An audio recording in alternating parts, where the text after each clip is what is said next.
Treasure Planet movie review.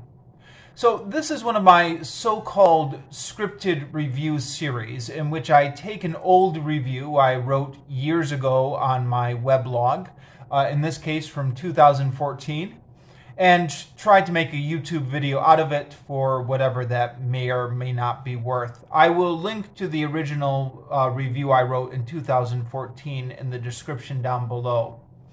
So, Treasure Planet, this is an interesting one. I should start by maybe giving my history with both Treasure Island and the Disney films, being that I was a huge fan of both in my youth. Now, Treasure Island, admittedly, in childhood, I was more familiar with the Fisher-Price version. There's a version that was done by Marvel Comics when they were doing like their Marvel Classics, which was a series of classic novels that were made into comic books in the 70s, and then Fisher-Price adapted 6 of them in the 1980s, and you bought the comic book and the cassette tape as a package, and you listened to the cassette tape narrate it while you read through the comic book. There were 6 of them, and that was my introduction to to 6 anyways, to 6 childhood classics, of which Treasure Island was by far the one that captivated my imagination. And went on to read several different editions of it, including the original one eventually. Also saw the 1950 Disney movie version, the 1990 TNT version, the Return to Treasure Island, the 1980 Disney TV series. I was a huge fan of all of it. I was also a big Disney fan growing up. I think partly I was a big Disney fan because I had rather conservative parents who didn't let me watch the normal stuff that was on TV. So, while my classmates were watching all the violent movies from the 1980s or something like that, I could only watch the Disney Channel. But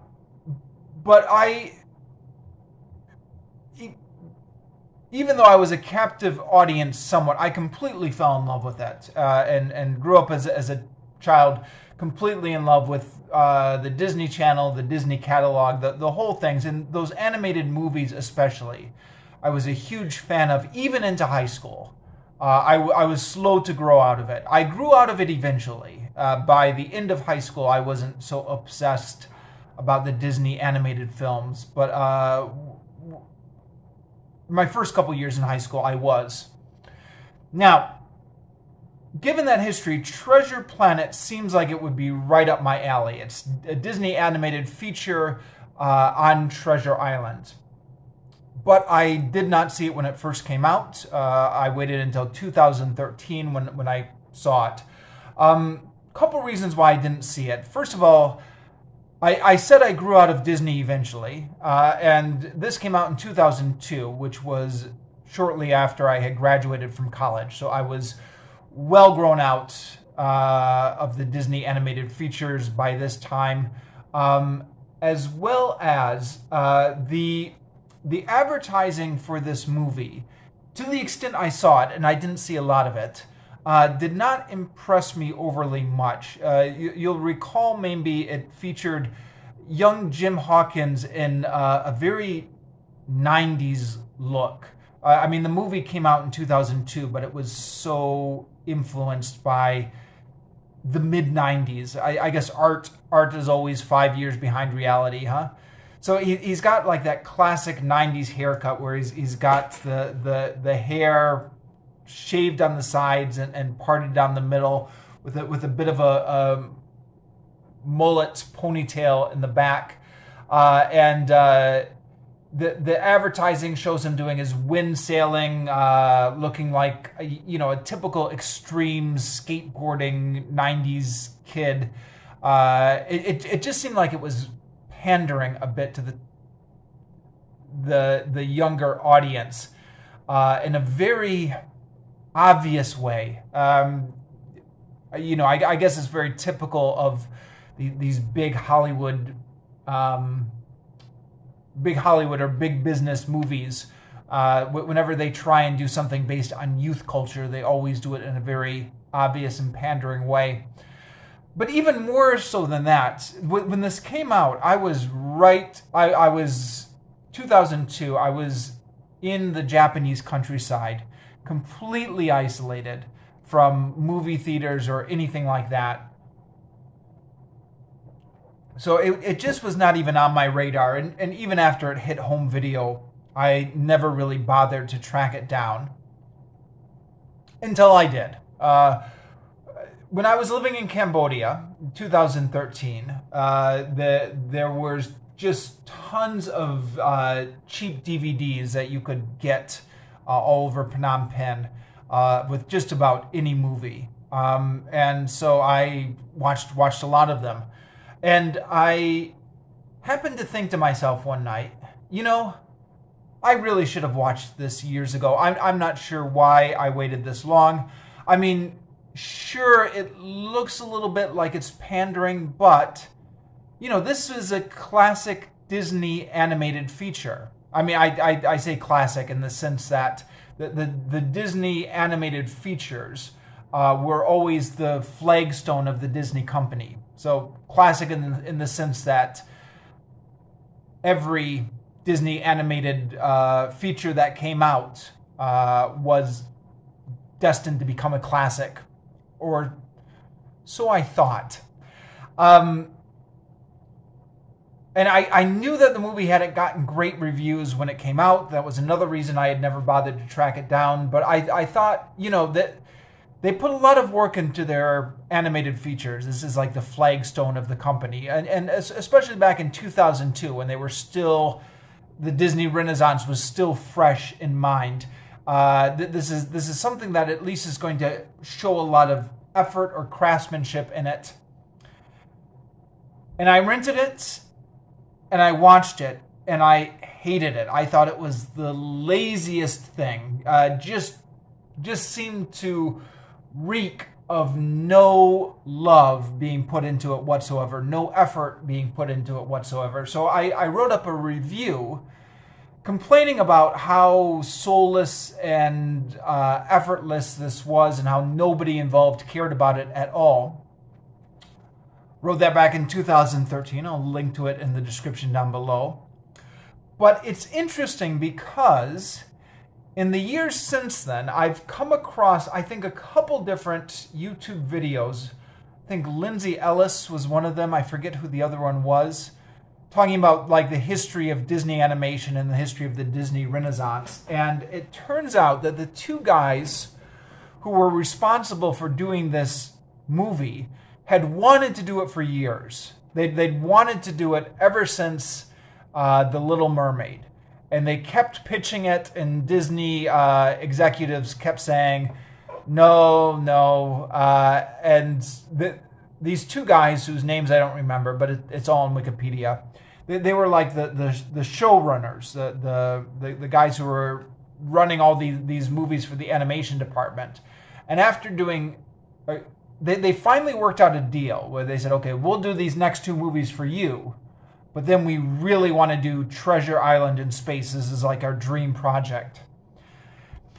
So this movie, which I had thought, okay, this is just lazy, cheap, crass attempt to commercialize into something, was the dream project of these guys and presumably meant a lot to them. And I assume they worked very hard on it.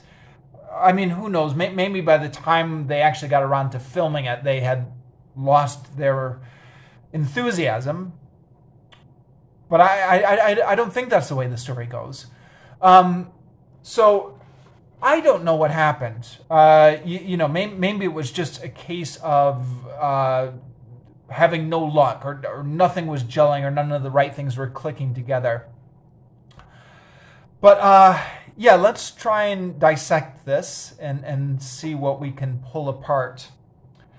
So there was a scene when I was watching this, the spaceport scene where they're on that that spaceport which is shaped like the half moon, and they're Jim and the dog character, what's his name, Dr. Livesley, are looking to find their ship, and they're at the port, and there are all these strange alien creatures, and I'm watching this, and for whatever reason, I just think to myself, Star Wars. This is reminding me so much of Star Wars. I rewatched that scene, and it's a little bit. It does remind me of Star Wars. It's a little bit difficult to put my finger on it exactly, other than being a spaceport scene, I guess, and other than having a few different alien-type creatures, and maybe other than the excitement of meeting the crew that you're about to blast off into space with, and the excitement pre-voyage. I think the colors, the yellows, remind me a little bit of the Tatooine Mos Eisley scene. The music is soaring at this point, kind of John Williams-esque type music. I don't know, for whatever reason, that spaceport scene made me think of Star Wars. And as I was watching the movie, I thought, of course. And keep in mind, this was back when I thought this was just a cynical cash grab.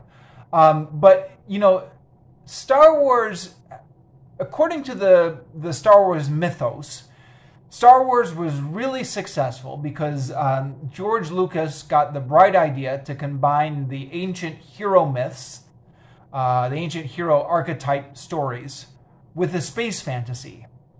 I'm not sure that's entirely true. You can read Star Wars revisionist history, where it looks like it wasn't actually that much of a smooth connection between Joseph Campbell and George Lucas, but that's at least the prevailing mythos behind Star Wars.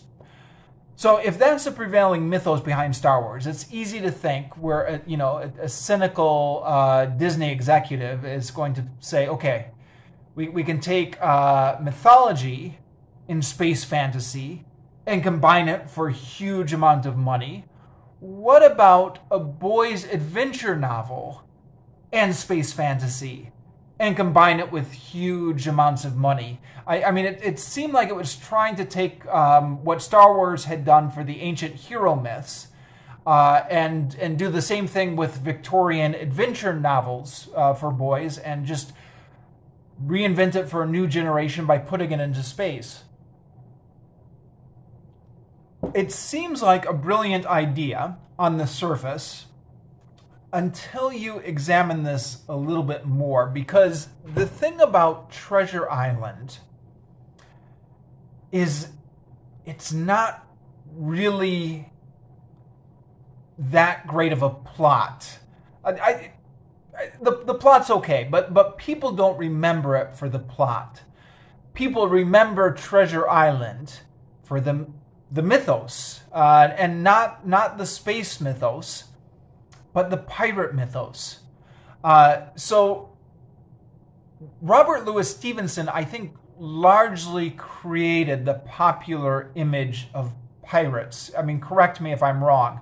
Now, there were pirates in like the 17th centuries and stuff like that, and there is some historical basis, but the historical pirates bear very little resemblance to the mythos that Robert Louis Stevenson created, where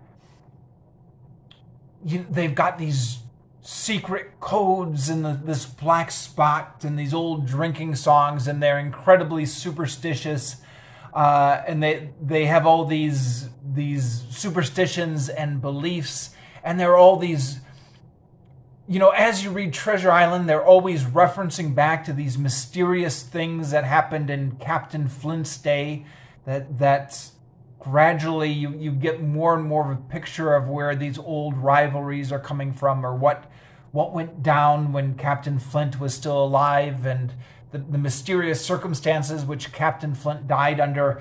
And there's this whole mythos about pirates, and there's this whole mysterious backstory as you're reading Treasure Island, and that's what makes it so memorable. It's not simply the story of the treasure hunt. It's the whole pirate lore. So you can't just put Treasure Island in space and expect it to have a winning formula. Treasure Island is defined by its settings. Treasure Island is the 17th century sea dog pirates, and all their superstitions and all their haunts and all their mysterious tropical islands. It doesn't work when you transport it into space. And that's the review in a nutshell. Or I'm 15 minutes into this video now. Okay, well that's the review in 15 minutes. Treasure Island doesn't work when you transport it into space because you're losing that whole pirate mythology. Now, what's interesting about the movie is they appear to have realized this to some degree because,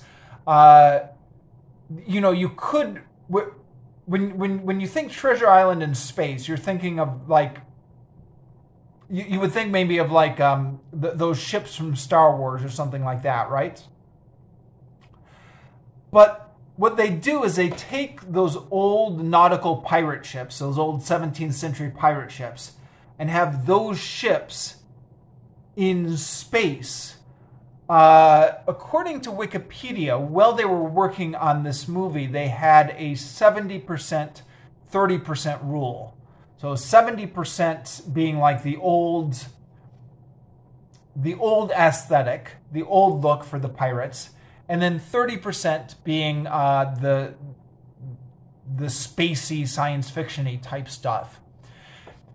And I think obviously what they were trying to do is keep one foot in that old pirate mythos, or to evoke those old pirate images. But I mean, for one thing, there's that classic proverb, fish or cut bait, right? I mean, either do it or don't do it. So either we're going to do Treasure Island in space or we're not. If you want to go with that old classic feeling of the old adventure pirate ships, just do Treasure Island in Treasure Island. Just have the traditional setting for it.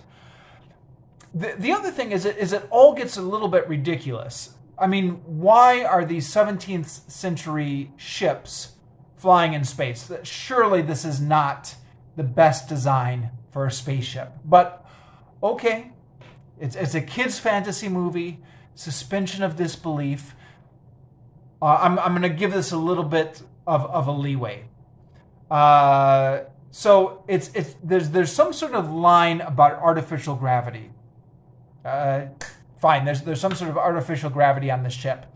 Now, I don't think it's ever explained where the air comes from. They're all breathing air. There's some sort of an atmosphere. But I'm going to be generous here. I'm going to imagine that whatever is creating the artificial gravity is also creating artificial air around them. And then they're... when they've got garbage, they dump the garbage off the side of the ship. And then the garbage falls down off the side of the ship, which shouldn't work in space. But, okay, whatever. It's a kid's movie.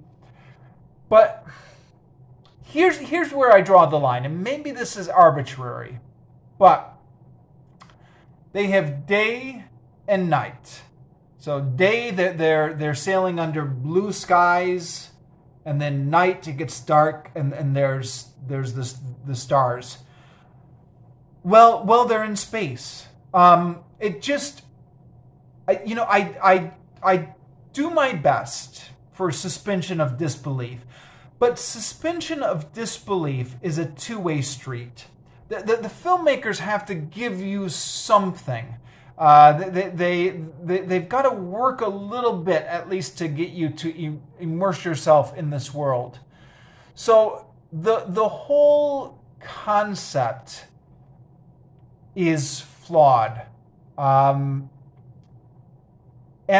then you have to ask yourself, well, what do we gain by having Treasure Island in space?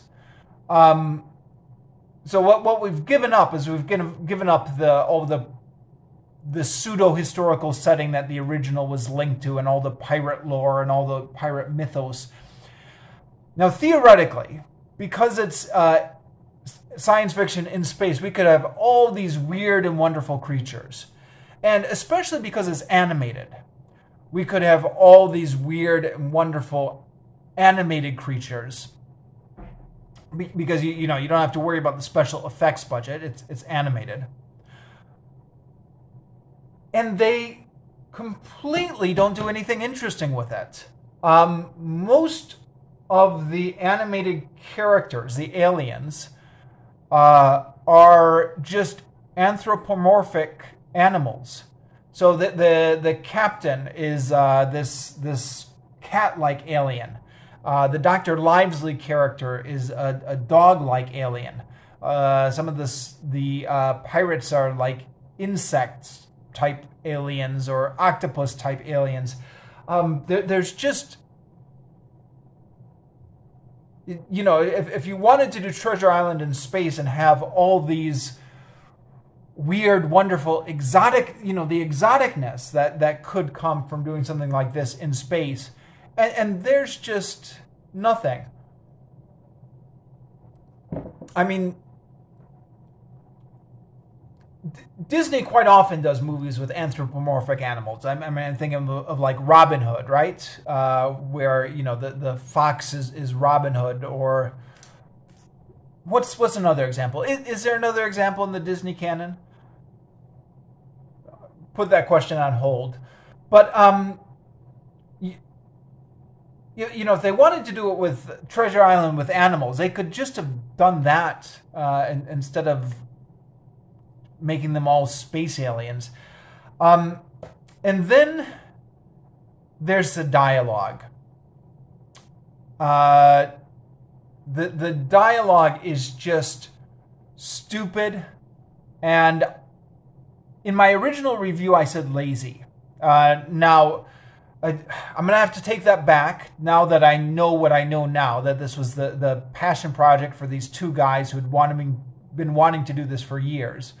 So, uninspired, maybe? Or, I don't know, maybe there's a tendency when you're working on a kid's movie to just not aim for very clever dialogue. But it's just, the jokes are so not funny. You're thinking, what? That can't possibly be the best line you can come up with there, huh? You've got to rework that line somewhere. I mean, one example, when they're shooting the incoming meteors, where is this? One of the space pirates blew up a meteor, and then he says, "Ha ha, woo baby, yeah!" And I thought to myself, "Ha ha, woo baby, yeah."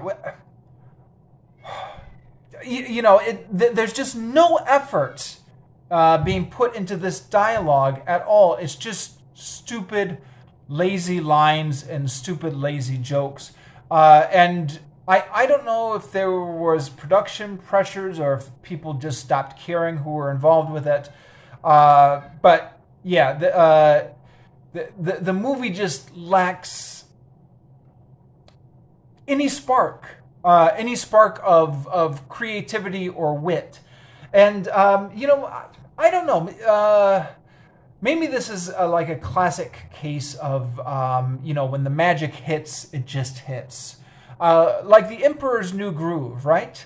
That one famously had a troubled production, where the people working on it hated it and people didn't want to be doing it, and there was this whole documentary made about it called The Sweatbox. But then there was just some sort of spark that got captured, and it turned out to be a really wonderful movie. For whatever reason, maybe that just didn't happen with Treasure Planet. I don't know. But yeah, there seems to be a lot of lazy writing. There also seems to be a lot of gaps. So, for example, at the beginning of the movie, Billy Bones' spaceship clearly crashes right next to the inn.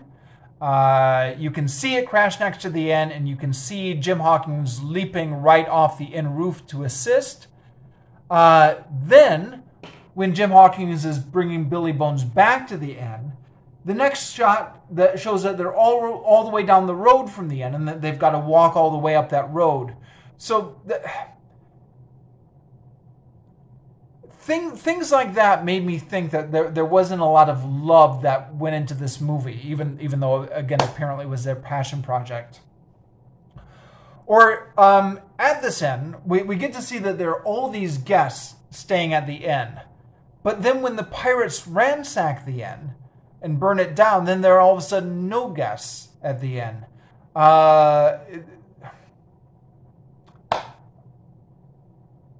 Perhaps when they were making the movie, they just figured, it's a kid's movie. Nobody cares about these details. So, yeah, things like that made me feel when I was watching this movie that it was just lazy. Okay, let's talk about the adaptations a little bit. The movie does actually follow the book fairly closely. And again, I guess the guys who were making this were big fans of the book. Squire Trelawney and Dr. Livesey are amalgamated into one single character. I think I read somewhere on Wikipedia or something. They had noted that Dr. Livesey and Squire Trelawney both fulfilled the role of Jim's mentors. I think I read in Wikipedia or somewhere, one of the guys was saying Squire Trelawney was kind of the goofy one. Dr. Livesey was kind of the serious one. So we figured we'd just put them together and give Jim kind of a goofy adult mentor. Having reread the book since then, Squire Trelawney isn't that goofy, but he does a couple boneheaded things. So, okay. And they were probably right that we didn't need both characters. Captain Smollett is changed into a female cat, which is a gender switch, but it's just as well, I guess. We need more women in this story. She seems to be fairly faithful to the Captain Smollett in the book. Includes Captain Smollett's initial hatred of the mission and the original antagonism that was between Captain Smollett and the rest of the protagonists. It was when this character was introduced, it was this. It's a female cat character, but portrayed as like a very nimble, agile, swashbuckling female cat character who's shown swinging around on the ropes of the ship. And I'm thinking, okay, well, this is interesting. We will get some cool scenes of her kicking ass and fighting the pirates. And then we get nothing. In the scene where they're escaping from the pirates, she gets injured, and then she's out of commission for the rest of the movie. And initially, I was going to complain about that. I thought, that's really cheap. What a waste. But to be fair, I went back to the book, and it's pretty much that way in the book as well. Captain Smollett gets injured fairly early on and is out of commission. Of course, Captain Smollett in the book is not an agile female cat that's swinging around on the ropes. So him being out of commission, you don't feel it quite as much. But okay, fair enough. They're following the book. I thought it was a bit lazy that we never find out exactly how she's injured, or I don't believe we ever see the injury. And then there seems to be a magic recovery as well when the plot calls for her to recover. Again, these are the details of the movie that I find lazy, but similar to the book. Mr. Arrow has a much more beefed up part in this movie than he does in the book. It's funny, in a lot of the movies, he's got a more expanded part. It's always interesting for me to go back and reread the book and see how few lines this character actually occupies in the book. I think there's like a couple lines about how he disappears in mysterious circumstances. But of course, you can get away with that in the book. You can't get away with that in the movie. So in the movies, they build up how he's walking around drunk and how the pirates eventually overpower him and throw him overboard or something like that, depending on which movie you see. I'm thinking about the 1950 Disney one and also the 1990 TNT one. Now, they completely change his character around in this movie, Treasure Planet, where he's a archetype, heroic, strong character who dies a hero's death when he's betrayed by the pirates. So it's a reversal, but fair enough. Him getting killed by the pirates fairly early on is similar to the book, I guess. But let's talk about Long John Silver. Long John Silver is the key to this story. Now, he's portrayed as a fat slob in the movie, which is not like how he's portrayed in the book. In the book, he's portrayed as big, but like big and strong. I think it says he's got a big face, but like not like a fat face. In the movie, he's just got like rolls of fat on his chin.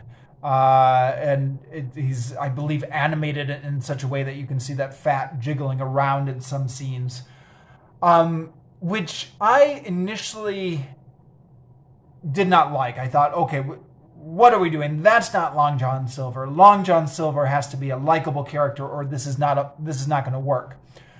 But once you get used to him, he is likable. And I think the character of Long John Silver does totally work in this case. You can see how Jim totally has affection for him. You can see how Jim feels completely betrayed by him. And the character has that moral ambiguity, which is so key to him, where he is so manipulative of everyone around him that even at the end, you're not quite sure if there's genuine good in him or if he's just masquerading as good to manipulate everyone around him. That's a point that was very well done in the book. And to give credit where credit is due, that does come off in the movie. There are a couple things in the movie. So Jim has grown up without a father in the movie and is looking for a father figure. That was not true of the book. In the book, Jim's father dies in the beginning of the book. He's sickly and dies during the scenes where they have Billy Bones staying with them. But yeah, that's Jim being fatherless. I think him being fatherless kind of ties into the Star Wars motif a bit more as well. again, another thing that makes me think they were trying to base this a little bit on, they were trying to catch some of that Star Wars magic, just like Luke Skywalker is searching for his father, or it fills that gap in his life because of his lost father. Jim Hawkins in this movie feels that as well. So maybe, yeah. The thing that really bugs me about it, though, is in the book and in most adaptations, it's not revealed that Long John Silver is the pirate until Jim overhears them in the apple barrel. It is strongly hinted at, to be fair, in the book. It's strongly hinted at that he's a no good pirate, but it's not finally revealed until Jim knows it. And in most adaptations of Treasure Island, the other movies I've seen, they try to play it coy. And maybe even in some of these adaptations, they tone down some of the hints that were in the book to make it more of a surprise when Long John Silver betrays Jim. In this movie, though, in Treasure Planet, they tip their hand way too early. So we have a scene which cuts away from Jim's perspective, where Long John Silver is meeting with the pirates and planning the mutiny very early on, so that the audience knows well in advance before Jim does, which seems to me to be a mistake. But oh well. And then there is Ben Gunn. So, Ben Gunn in this movie is reinvented as a robot, B-E-N, or Ben. And the AV Club, I'll try and remember to link to their review in the description down below. But the AV Club in their review said he is the Jar Jar Binks of this movie. And again, this movie came out in 2002, so I guess Jar Jar Binks still fresh on people's memory then. And I agree with that. I mean, the thing about Jar Jar Binks is he shows up, and then from the minute he shows up, not only is he not funny, not only is he loud and annoying, but from the moment he shows up, he completely dominates the movie. So that you want him to just go away, but he doesn't go away, and then the whole rest of the movie is just dominated by his loud, annoying antics. In the exact same way, the Ben Gunn character, Ben, is the same way here.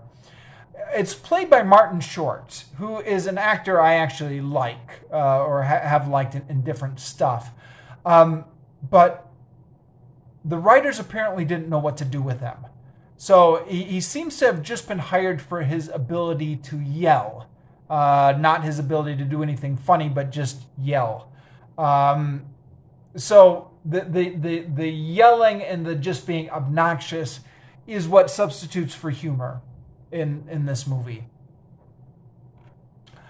Okay, let me see. Is there anything else I wanted to complain about?